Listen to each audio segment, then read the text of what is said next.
Hello, ladies. My name is Iveta, and I'm a postpartum corrective exercise specialist. I help women reclaim their bodies after having kids, and postpartum is forever.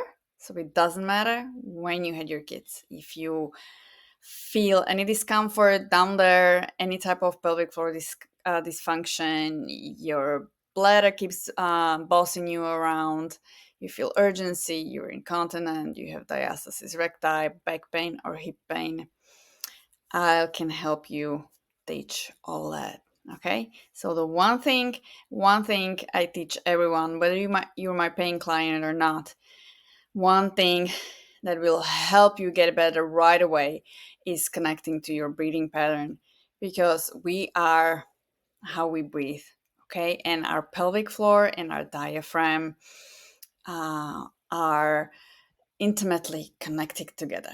Okay, so how does this work? The diaphragm is a muscle. Okay, and long story short, it's your pelvic floor is also a sort of a diaphragm, so it works in sync with your pelvic floor. Diaphragm moves, pelvic floor moves. Okay, so there's a certain ebb and flow on inhale and exhales. Okay, um, so when you inhale, a big inhale, your diaphragm needs to make some space in your chest, and it goes down. Okay, so pushes the organ out so that a lot of air can get in. That pushes the organs down, and so the pelvic floor has to go also down a little bit. All these muscles, they relax, they go a little bit down, and then on exhale the diaphragm lifts up to push the air out with the exhale. And so the pelvic floor, all these muscles, they help diaphragm to lift up and push the air out. Okay, so with every single inhale and exhale, your pelvic floor works like your heart.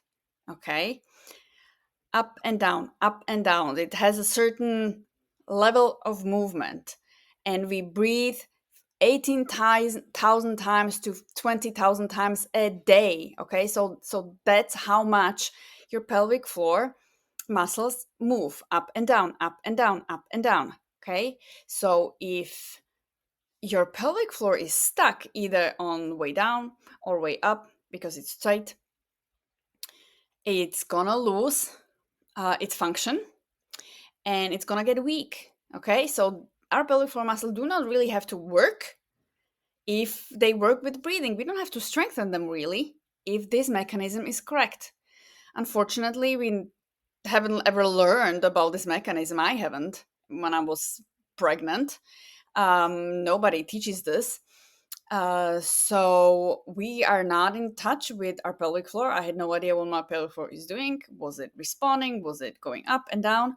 Um, and so we have to learn again how to breathe correctly and to check what our pelvic floor is doing.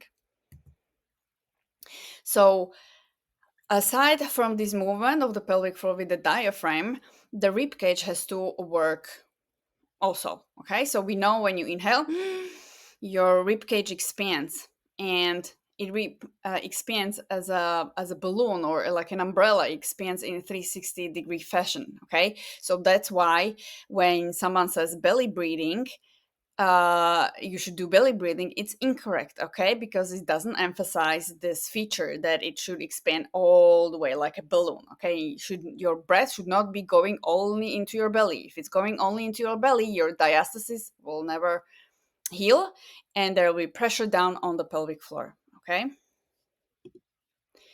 so what are the incorrect breathing patterns? So you can see here the lady, she is a belly breather. You can see this arch on her back. She leaks. Okay, she leaks because she has a tight back. There's no back breathing. She's not breathing diaphragmically, and her pelvic floor is not in touch with the diaphragm, so it's not doing this up and down movement. Okay, another way of like a faulty, incorrect breathing pattern is shallow or chest breathing. So someone who is holding their abs tight, Because that's how they learn to stand, or because it's an subconscious compensation from the body. They will have their, like, they holding their upper abs really tight here, like when you see the arrows, the upper abs, it's the upper abs on the like right under the ribs. They're holding it tight, and so the air cannot go down, and it goes up and up and up, and that's what gives me, this is a picture of me, all that upper trap tension, neck tension, and headaches. Okay, because I'm totally stuck here. I'm pushing out a little bit with my lower abs. My pelvic floor is not working because there's not enough air to go down. Okay, so you have to understand what's happening in your body to be able to understand what the doctors are telling you, and what you actually should be doing, and what you should feel when you're doing an exercise. Okay, so this is very important, because with every single exercise that I'm doing with my clients, we focus on this pec expansion, on the pelvic floor going up and down, diaphragm going up and down, and then on the expansion of the rib cage, so that we are breathing correctly. Okay, so let me know if you have any questions. Thank you for listening.